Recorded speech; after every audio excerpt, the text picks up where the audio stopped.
O filho é seu, Ricardo. Isabela estava grávida de 7 meses quando o homem que ela amava foi assassinado bem na sua frente, dentro de uma igreja, no dia do seu casamento. Mas o pior ainda estava por vir, porque quem puxou o gatilho foi o pai do bebê que ela carregava na barriga.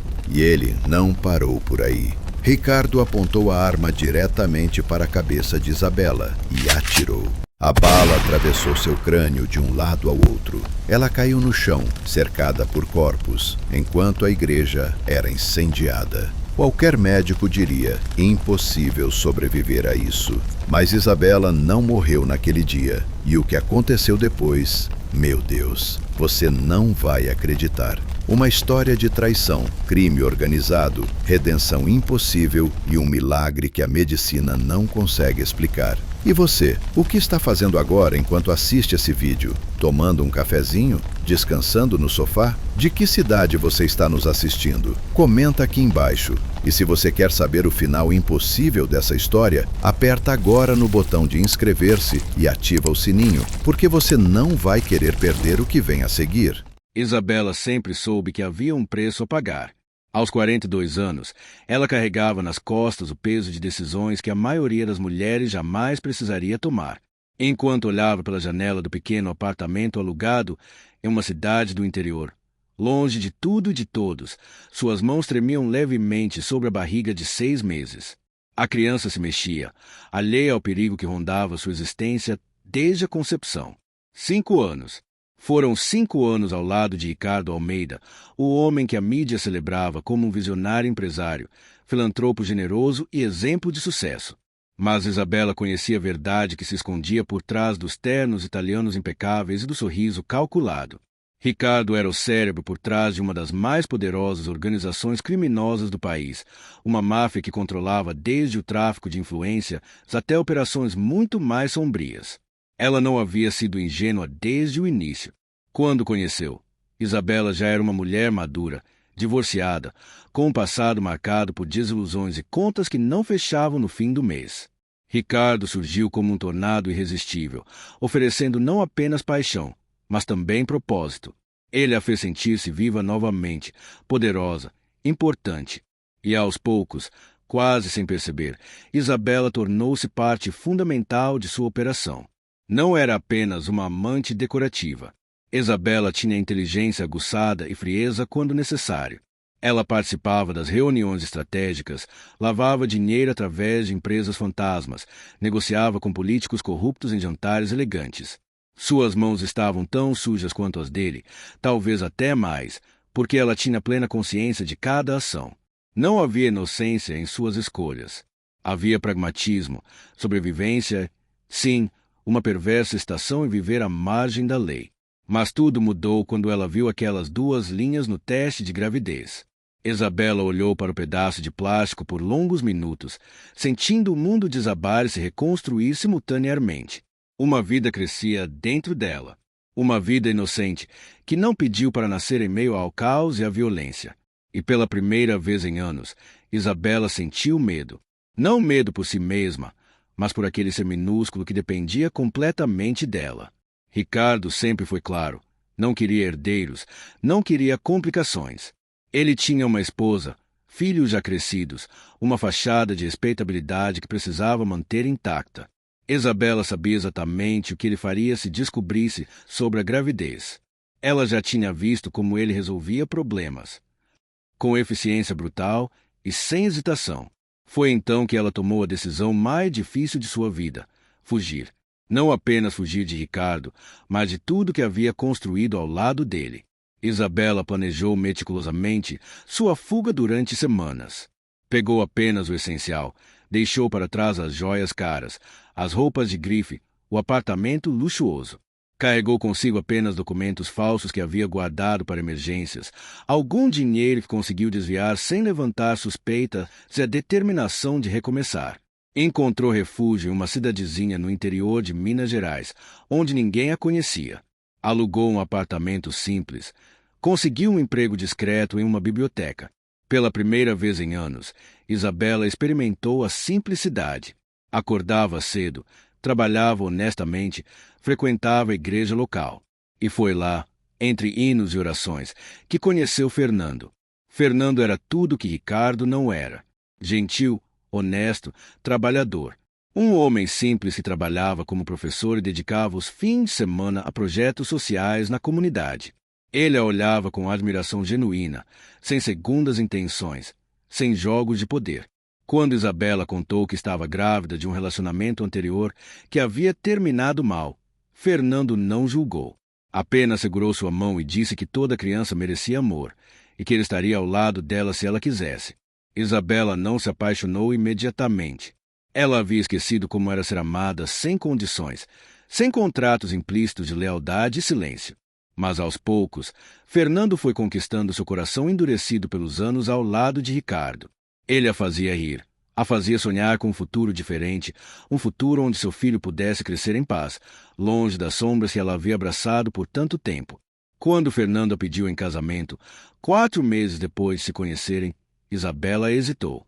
Uma parte dela sabia que estava construindo sua felicidade sobre uma mentira. Fernando não sabia quem ela realmente era. Não conhecia os crimes que havia cometido, as vidas que haviam sido destruídas por decisões das quais ela participará. Mas outra parte, a parte que queria desesperadamente acreditar na redenção, disse sim. O casamento foi marcado para uma tarde de sábado, na pequena igreja que se tornará seu refúgio. Seria simples, apenas com amigos próximos e alguns membros da comunidade. Isabela escolheu um vestido branco discreto, que acomodava sua barriga já proeminente. Pela primeira vez em meses, ela se permitiu acreditar que talvez, apenas talvez, pudesse deixar o passado para trás e recomeçar. Na noite anterior ao casamento, enquanto experimentava o vestido pela última vez, Isabela teve uma sensação estranha. Um arrepio percorreu sua espinha, aquele instinto que a mantivera viva durante anos nas operações perigosas.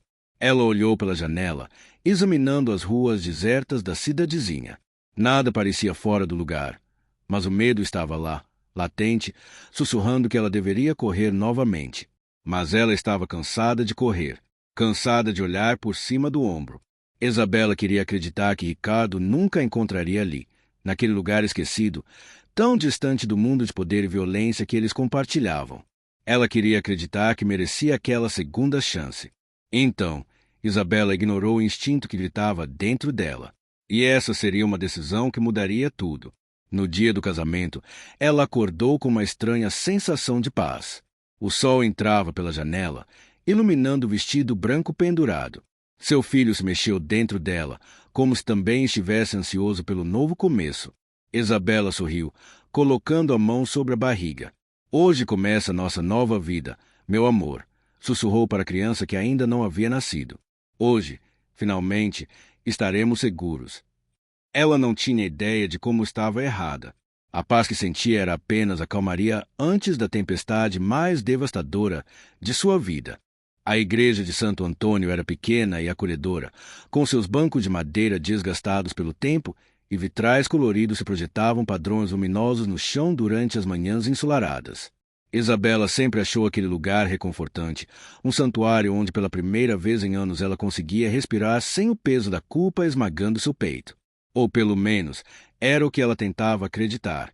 Quando chegou para o casamento naquela tarde de sábado, o coração de Isabela batia acelerado, mas não apenas pela expectativa da cerimônia. Havia algo no ar, uma tensão que ela não conseguia nomear. Os convidados já estavam acomodados, cerca de 30 pessoas que haviam se tornado importantes em sua nova vida. Rostos gentis, sorrisos genuínos.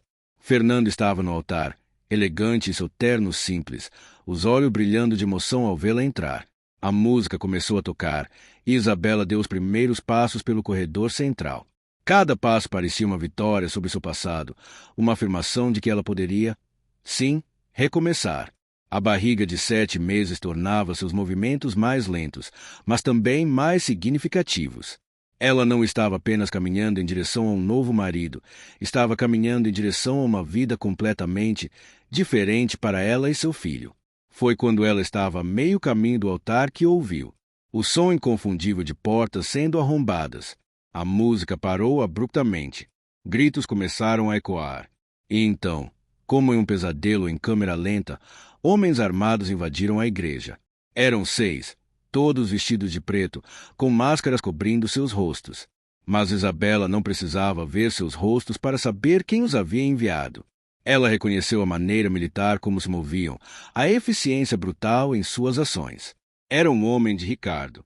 E, de repente, toda a ilusão de segurança que ela havia construído nos últimos meses desmoronou como um castelo de cartas. Ninguém se mexe. A voz que gritou a ordem era fria, profissional. As pessoas começaram a chorar, a suplicar. Fernando correu em direção a Isabela, tentando protegê-la com o próprio corpo. O padre, um senhor de cabelos brancos que havia acolhido Isabela com tanta bondade, levantou as mãos em gesto de paz, tentando negociar. Por favor, há mulheres e crianças aqui. O que vocês querem? Dinheiro? Podem levar tudo, mas não machuquem ninguém. Foi então que ele entrou. Ricardo Almeida, em carne e osso, atravessou as portas da igreja como se fosse o dono do lugar. Ele não usava máscara. Não precisava. Sua presença era ao mesmo tempo magnética e aterrorizante. O terno era impecável, o cabelo perfeitamente penteado, os olhos frios como gelo. Ele olhou ao redor da igreja com desdém, como se aquele lugar humilde e aquelas pessoas simples fossem insetos insignificantes. Quando seus olhos encontraram os de Isabela, ela viu algo que a fez tremer até a alma. Não era raiva. Era algo muito pior. Era uma frieza absoluta, uma determinação inabalável. Ricardo havia decidido que ela precisava morrer, e nada nem ninguém o faria mudar de ideia. Isabela. Sua voz era suave, quase gentil, o que tornava tudo ainda mais perturbador. Você realmente achou que poderia fugir de mim? Que eu não a encontraria? Ele começou a caminhar lentamente pelo corredor central, seus passos ecoando no silêncio aterrorizado que havia tomado conta da igreja. Você me conhece melhor do que ninguém. Sabe exatamente como eu lido com traições. Fernando tentou se colocar entre Ricardo e Isabela. Quem é você? O que quer com ela? Ricardo sorriu, e foi o sorriso mais cruel que Isabela já havia visto. Eu sou o pai da criança que ela carrega, e vim buscar o que é meu. Você está mentindo. Fernando olhou para Isabela, buscando confirmação, mas a verdade estava escrita em seu rosto pálido. Isabela, é verdade. Mas ela não teve tempo de responder. Tudo aconteceu em segundos, embora para Isabela parecesse uma eternidade. Ricardo fez um gesto quase imperceptível com a mão. Seus homens começaram a atirar. O som foi ensurdecedor dentro da igreja. Gritos de terror se misturavam com os disparos. Pessoas corriam em pânico, tentando se esconder atrás dos bancos, mas não havia escapatória. Os homens de Ricardo eram profissionais. Cada tiro tinha um alvo. O padre caiu primeiro, uma expressão de choque congelada em seu rosto bondoso. Depois, os convidados, um por um, em uma execução metódica e brutal. Fernando abraçou Isabela com força, tentando protegê-la com o próprio corpo. Corra! Ele gritou. Salve nosso bebê. Nosso bebê, ele disse. Mesmo sabendo a verdade, mesmo diante da morte, ele ainda chamava a criança de sua. A bala o atingiu nas costas. Isabela sentiu o impacto através do corpo dele. Sentiu quando Fernando perdeu as forças e começou a escorregar. Ela o segurou, tentando manter-se de pé, mas o peso puxou para baixo. Eles caíram juntos no chão frio da igreja. Fernando. Não, não, não.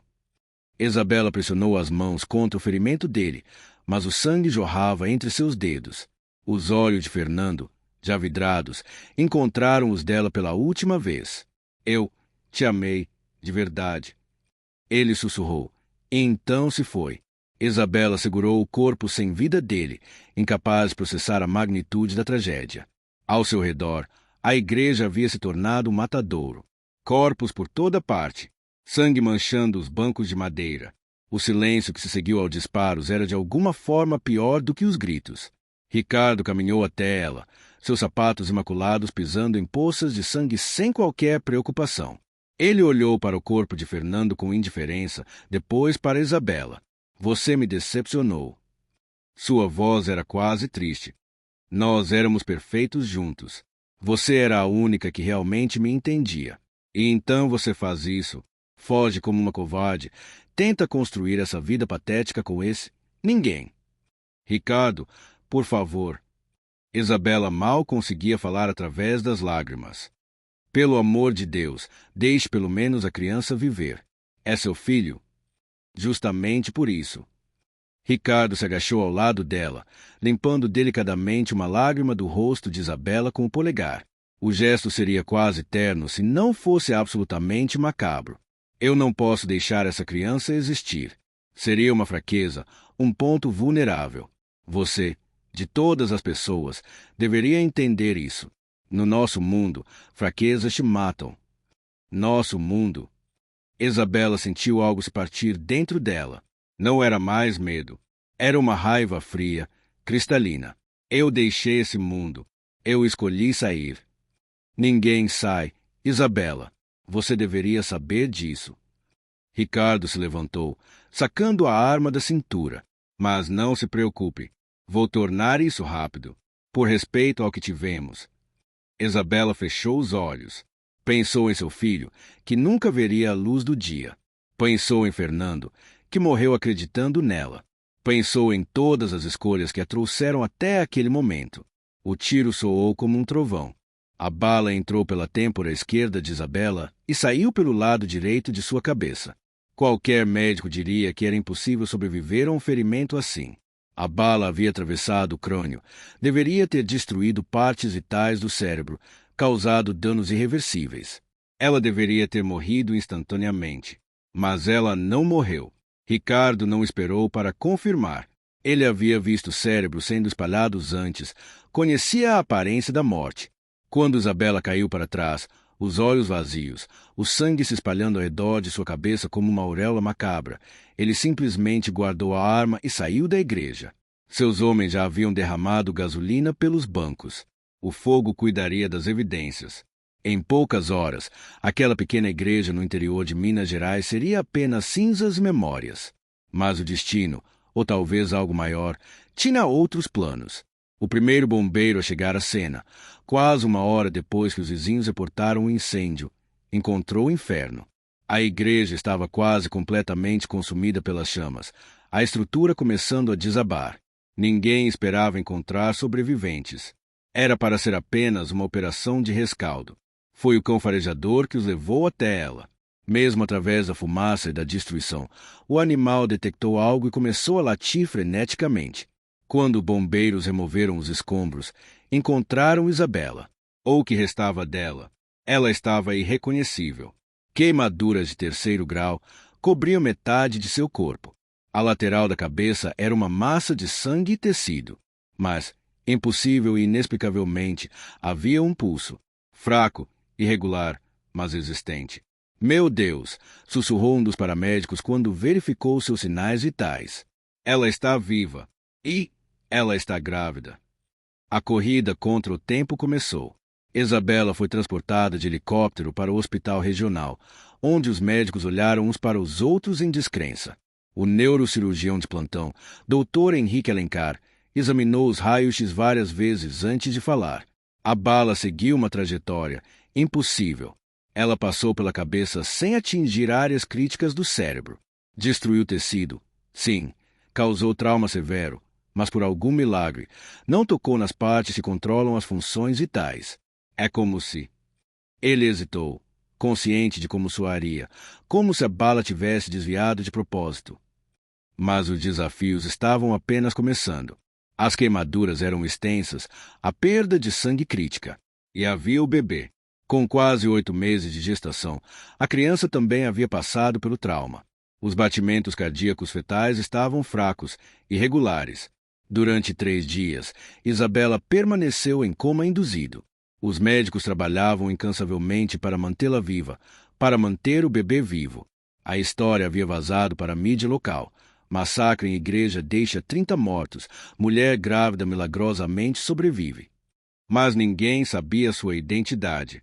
Todos os seus documentos, tudo que pudesse identificá-la, havia sido consumido pelo fogo. Foi no 4º dia que ela acordou. O primeiro pensamento consciente de Isabela foi de dor. Uma dor lancinante que parecia consumir cada nervo de seu corpo. O segundo pensamento foi: estou viva. Ela tentou abrir os olhos, mas apenas um funcionava.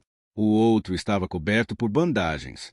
Tentou mover as mãos, sentiu as limitações. A rigidez dos curativos se cobriam suas queimaduras. Mas então sentiu um movimento em sua barriga. O bebê. Seu filho estava vivo. As lágrimas vieram então, ardendo em sua pele queimada, mas ela não ligou. Pelo amor de Deus, eles dois haviam sobrevivido. Uma enfermeira notou que ela havia acordado e rapidamente chamou o médico. Dr. Alencar aproximou-se da cama com cautela, como se estivesse diante de algo que desafiava toda a lógica médica. Você pode me ouvir? Ele perguntou gentilmente. Isabela tentou falar, mas sua garganta estava em carne viva, provavelmente pela fumaça que havia inalado. Ela apenas assentiu levemente com a cabeça, e até mesmo esse movimento simples trouxe ondas de dor. Você está no Hospital Regional de São Paulo. Foi trazida 4 dias após o incêndio na igreja. Você se lembra de alguma coisa? Lembra? Como ela poderia esquecer? O rosto de Ricardo, frio e determinado. O som dos tiros. Fernando caindo em seus braços. A sensação da bala atravessando sua cabeça. Isabela lembrava de tudo com uma clareza que quase a enlouquecia. Mas ela não podia contar. Se Ricardo descobrisse que ela havia sobrevivido, ele voltaria. E desta vez, ele não deixaria margem para erros. Então Isabela fez o que sabia fazer melhor. Ela mentiu. Com gestos, depois com palavras sussurradas que mal podiam ser ouvidas, ela construiu uma nova história. Disse que não se lembrava de nada. Não sabia seu nome, não sabia como havia chegado ali. Não tinha memórias de sua vida antes do hospital. Amnésia traumática, concluíram os médicos. Considerando o ferimento na cabeça, era perfeitamente plausível. Nas semanas que se seguiram, Isabela permaneceu no hospital, submetendo-se a cirurgias reconstrutivas, tratamentos para suas queimaduras.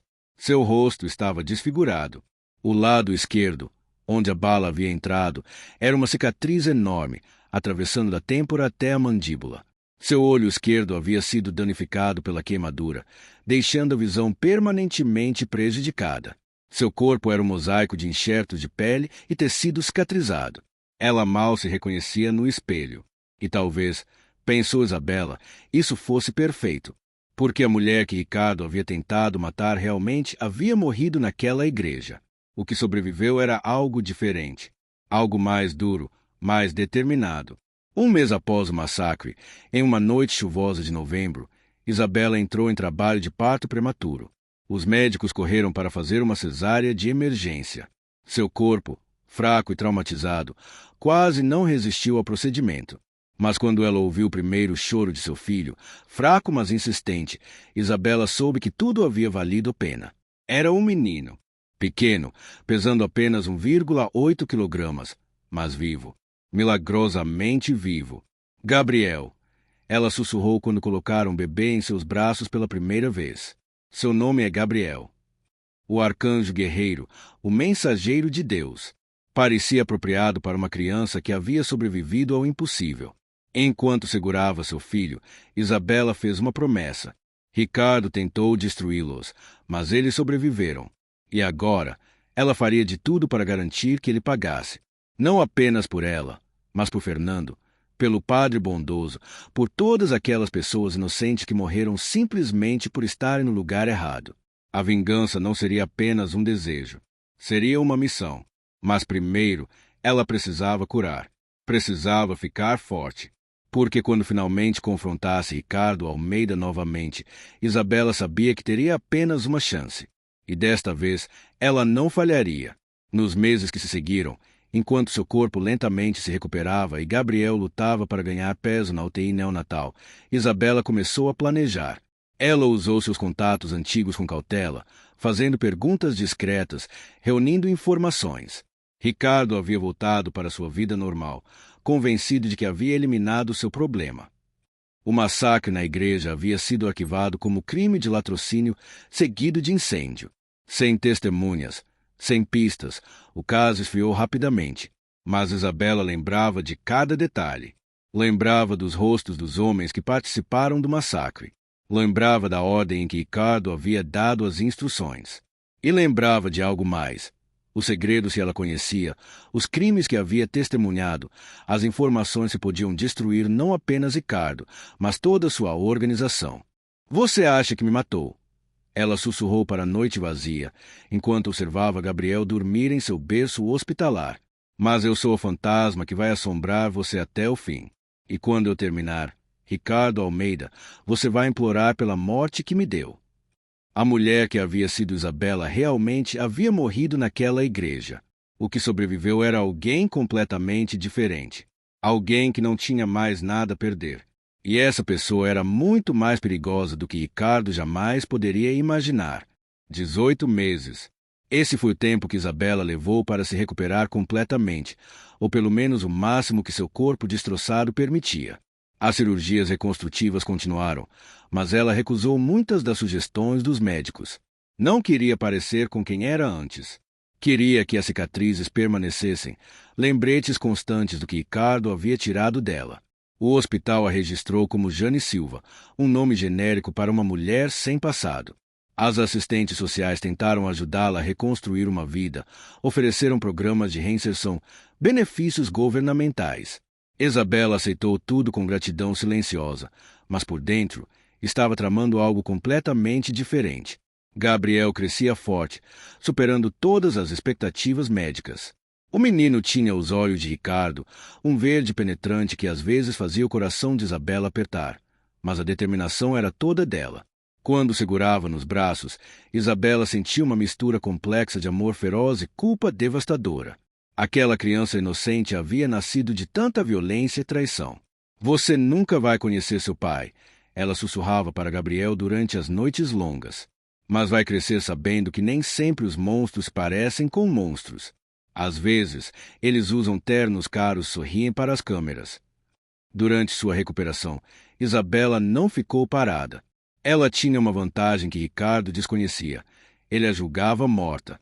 Isso significava que ela podia se mover nas sombras, reunir informações, preparar seu contra-ataque sem levantar suspeitas. Mas ela precisava de recursos. E conhecia apenas uma maneira de consegui-los.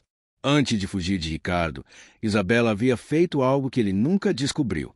Ela copiou arquivos, documentos, provas de crimes que poderiam implicar dezenas de pessoas poderosas.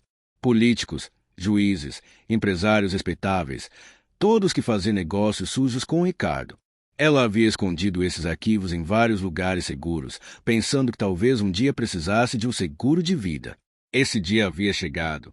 Usando um laptop comprado em segunda mão e cafés com Wi-Fi público, Isabela começou a fazer contato. Não diretamente, é claro. Ela usou intermediários, mensagens criptografadas, toda a expertise que havia desenvolvido durante seus anos na organização de Ricardo. Lentamente, começou a vender informações. Não para a polícia. Isso seria rápido demais, chamaria muita atenção. Mas para rivais de Ricardo, para outras organizações criminosas que adorariam ter alavancagem contra ele. O dinheiro começou a entrar. Não as quantias absurdas que ela estava acostumada quando estava com Ricardo, mas o suficiente. O suficiente para alugar um apartamento discreto, contratar uma babá confiável para Gabriel e começar a montar sua própria operação. Mas Isabela sabia que dinheiro e informações não eram suficientes. Se quisesse enfrentar Ricardo e vencer, precisaria de algo mais. Precisaria de habilidades que não tinha. Precisaria se transformar em uma arma. Foi assim que ela encontrou Marcos. Marcos Vieira era um ex-militar, expulso do exército por métodos questionáveis durante operações especiais. Ele dirigia uma academia de defesa pessoal, em uma parte degradada da cidade, mas todos sabiam que o que ele realmente oferecia ia muito além de aulas de jiu-jitsu.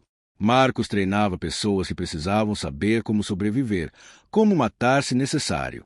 Isabela apareceu em sua academia em uma tarde chuvosa, Gabriel nos braços, seu rosto cicatrizado e descoberto, sem maquiagem para esconder as marcas do que havia sofrido. Marcos olhou para ela com aquela avaliação rápida que apenas pessoas que viveram na violência reconhecem. Você parece alguém que já esteve no inferno, ele disse sem rodeios. Eu estive. E agora quero aprender como levar alguém para lá. Marcos cruzou os braços, estudando-a. O que você quer? Defesa pessoal básica. Aulas de artes marciais. Quero aprender a matar. A voz de Isabela era firme, sem emoção. Quero aprender a fazer parecer acidente. Quero aprender a desaparecer depois. Quero aprender tudo. Houve um longo silêncio. Gabriel começou a choramingar, e Isabela automaticamente o embalou, a ternura em seu gesto contrastando completamente com as palavras que havia acabado de pronunciar. A maioria das pessoas vem aqui querendo ser herói. Marcos disse finalmente. Você é a primeira que admite querer ser vingadora. Quem você quer matar? O homem que me fez isso. Isabela indicou seu rosto, seu corpo. O homem que matou 30 pessoas inocentes em uma igreja. O pai do meu filho, que tentou nos matar a sangue frio. Marcos assentiu lentamente. Treinamento como esse não é barato. E mais importante, não tem volta. Uma vez que você cruza certas linhas, você não pode descruzá-las. Você tem certeza? Porque olhando para esse bebê nos seus braços, eu diria que você tem razões para escolher a vida em vez da vingança. Isabela olhou para Gabriel, seu coração apertando. É justamente por causa dele que preciso fazer isso. Enquanto esse homem estiver vivo, meu filho nunca estará seguro. Ele é poderoso, implacável. Se um dia descobrir que sobrevivemos, ele voltará. E eu não posso deixar isso acontecer. Marcos estudou-a por mais um momento, então acenou com a cabeça. Está bem, mas tem uma condição. Você não treina com o bebê por perto. Deixa ele com alguém durante as sessões. Uma criança não precisa ver a mãe se transformando em uma assassina. Isabela concordou, e assim começou sua segunda transformação. Durante 6 meses, ela treinou com Marcos 5 dias por semana. Ele não teve piedade. Seu corpo, ainda se recuperando dos traumas, gritava de dor a cada sessão. Mas Isabela apertava os dentes e continuava. Aprendeu Krav Maga, o sistema de combate israelense focado em neutralizar ameaças rapidamente. Aprendeu a atirar com precisão, tanto com pistolas quanto rifles. Aprendeu sobre explosivos, venenos, pontos vitais do corpo humano. Mas Marcos ensinou mais do que técnicas de combate. Ele ensinou estratégia. Vingança não é sobre raiva cega, ele dizia durante as sessões. É sobre planejamento meticuloso. Você quer que o alvo sinta medo antes de morrer? Então você desmonta a vida dele primeiro, peça por peça. Isabela absorvia tudo como uma esponja. À noite, depois de colocar Gabriel para dormir, ela estudava, mapeava a organização de Ricardo, identificava seus principais tenentes, seus negócios, suas vulnerabilidades. Ela conhecia aquele império por dentro, havia ajudado a construí-lo. Agora, usaria esse conhecimento para destruí-lo. Mas havia um problema. Ela não poderia fazer isso sozinha.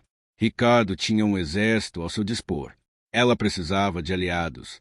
E sabia exatamente onde encontrá-los. Durante seu tempo com Ricardo, Isabela havia conhecido muitas pessoas que tinham razões para odiá-lo. Pessoas que ele havia traído, usado, descartado. Ela começou a fazer contato com essas pessoas, cuidadosamente, testando o terreno. A primeira foi Helena Carvalho, ex-sócia de Ricardo em uma empresa de importação que servia como fachada para tráfico de armas. Ricardo havia armado para que Helena levasse a culpa quando uma operação deu errado, e ela passou 3 anos na prisão por crimes que não cometeu. Quando saiu, estava falida, com a reputação destruída. Isabela procurou em um bar sujo no subúrbio, onde Helena trabalhava como garçonete para pagar as contas. A mulher que um dia foi poderosa e elegante estava irreconhecível, consumida pelo álcool e pela amargura. Helena Carvalho. Isabela aproximou-se da mesa onde a mulher bebia sozinha após o turno. Helena levantou os olhos, embaçados pela bebida. Quem quer saber? Alguém que pode te dar o que você mais quer, a chance de fazer Ricardo Almeida pagar pelo que fez com você. Isso captou a atenção de Helena. Ela endireitou-se na cadeira, estudando o rosto desfigurado de Isabela. Quem é você? Alguém que também foi destruída por ele. Mas, ao contrário de você, eu tenho recursos, tenho informações, tenho um plano. O que você tem a perder? Helena riu amargamente. Nada. Eu não tenho absolutamente nada a perder. O que você quer de mim? Você conhece as operações financeiras dele. Sabe como ele lava o dinheiro, quais empresas são fachadas. Eu preciso desse conhecimento atualizado. E preciso de alguém que não tenha medo de sujar as mãos. Ao longo das semanas seguintes, Isabela montou seu próprio time. Além de Helena, ela recrutou Daniel Moreira, ex-motorista de Ricardo que havia sido espancado quase até a morte quando foi pego roubando uma pequena quantia para pagar a cirurgia de sua filha. E Marina Santos, uma hacker brilhante que Ricardo havia chantageado para trabalhar para ele antes de descartá-la quando não precisava mais dela.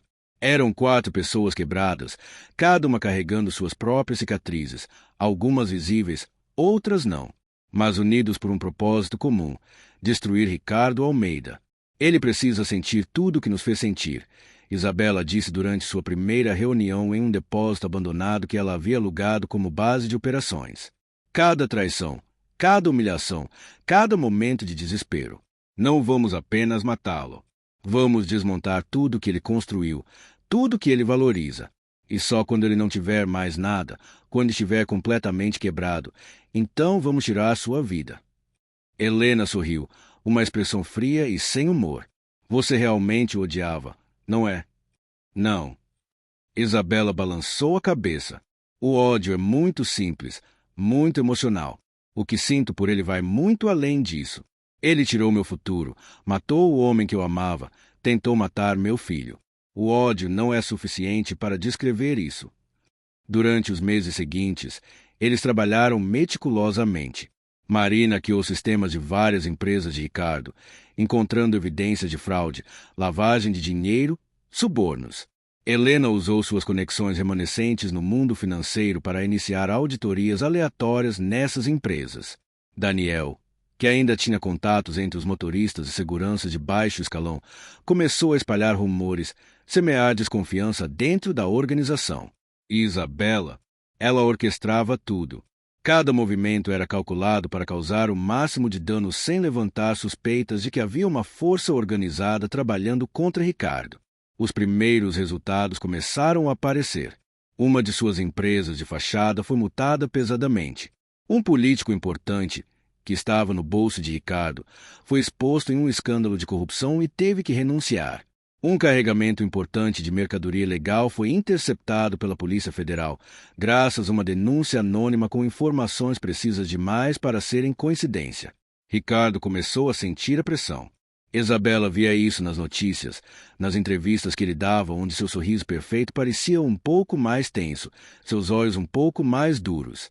Ele estava procurando o traidor em sua organização, convencido de que alguém próximo o estava sabotando. O que ele não sabia era que o traidor era uma fantasma, alguém que ele julgava morta e enterrada. Está funcionando, disse Marina durante uma de suas reuniões, exibindo dados financeiros que mostravam o império de Ricardo começando a rachar. Ele está perdendo dinheiro, perdendo influência. Algumas de suas conexões políticas estão se distanciando. Ainda não é suficiente, respondeu Isabela, estudando os relatórios com olhos frios. Ele ainda tem poder. Ainda tem proteção. Precisamos expô-lo completamente, destruir sua reputação pública. Só então ele ficará vulnerável o suficiente. Foi Daniel quem teve a ideia. E se a mídia descobrisse sobre o massacre na igreja? Temos as provas, as conexões. Se conseguíssemos ligar aquele crime a ele. Isabela balançou a cabeça. Muito arriscado. Se começarem a investigar o massacre de verdade, podem descobrir que eu sobrevivi. E se Ricardo descobrir? Ela não precisou terminar a frase. Todos entenderam. Se Ricardo soubesse que ela estava viva, ele viria com tudo, e desta vez não deixaria margem para eu. Então o que fazemos? Helena perguntou, frustrada na voz. Isabela ficou em silêncio por um longo momento, os pensamentos correndo. Havia uma maneira, mas era incrivelmente perigosa. Exigiria que ela saísse das sombras, que se colocasse diretamente na mira de Ricardo. Mas olhando para seu time, para aquelas pessoas que haviam confiado nela, que haviam arriscado tudo por uma chance de justiça, Isabela soube que não havia outro caminho. Vamos fazer algo que ele nunca vai esperar. Ela disse finalmente, uma determinação férrea em sua voz. Vamos fazê-lo vir até nós. Vamos criar uma situação onde ele não terá escolha a não ser se expor.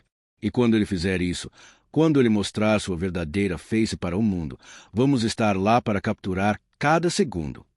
Isso é loucura, murmurou Helena. Como você pretende fazer ele sair da proteção dele? Isabela sorriu, mas não havia alegria naquela expressão. Apenas a determinação fria de alguém que não tinha mais nada a perder. Vou usar a única coisa que ele não consegue resistir, seu ego e sua necessidade de controle. Vou fazer ele acreditar que há uma testemunha do massacre da igreja. Uma testemunha que está prestes a falar. E quando ele vier silenciar essa testemunha, vamos estar esperando. O plano estava em movimento. E desta vez, Isabela estava determinada a não falhar, porque não era apenas sobre vingança. Era sobre garantir que seu filho pudesse crescer em um mundo onde o monstro que o havia caçado antes mesmo de nascer não existia mais. A Fênix havia renascido das cinzas, e ela estava prestes a incendiar tudo. Isabela montou seu plano perfeito, fazer Ricardo acreditar que havia uma testemunha do massacre, atraí-lo para fora de sua proteção, expô-lo ao mundo inteiro. Mas será que ela conseguiu? Será que uma mulher desfigurada, que deveria estar morta, realmente conseguiu destruir um dos criminosos mais poderosos do país? O confronto final entre Isabela e Ricardo foi: meu Deus, vocês não vão acreditar no que aconteceu. Foi brutal, foi intenso, e o desfecho, ninguém esperava por aquilo. Mas eu só vou contar a parte 2 dessa história se vocês realmente quiserem saber. Dedo indicador apontando para a direita, comenta aqui embaixo, parte 2. Dedo indicador apontando para a direita, precisamos de pelo menos 2.000 likes nesse vídeo para eu liberar o final dessa história. Dedo indicador apontando para a direita, compartilha com suas amigas, suas irmãs, suas mães. Porque essa história precisa ser contada. E não esquece, se inscreve no canal e ativa o sininho para não perder quando a parte 2 sair. Isabela conseguiu sua vingança. Ricardo pagou por tudo que fez? E o pequeno Gabriel? Será que ele cresceu em paz? Tudo isso na parte 2, mas só se vocês quiserem.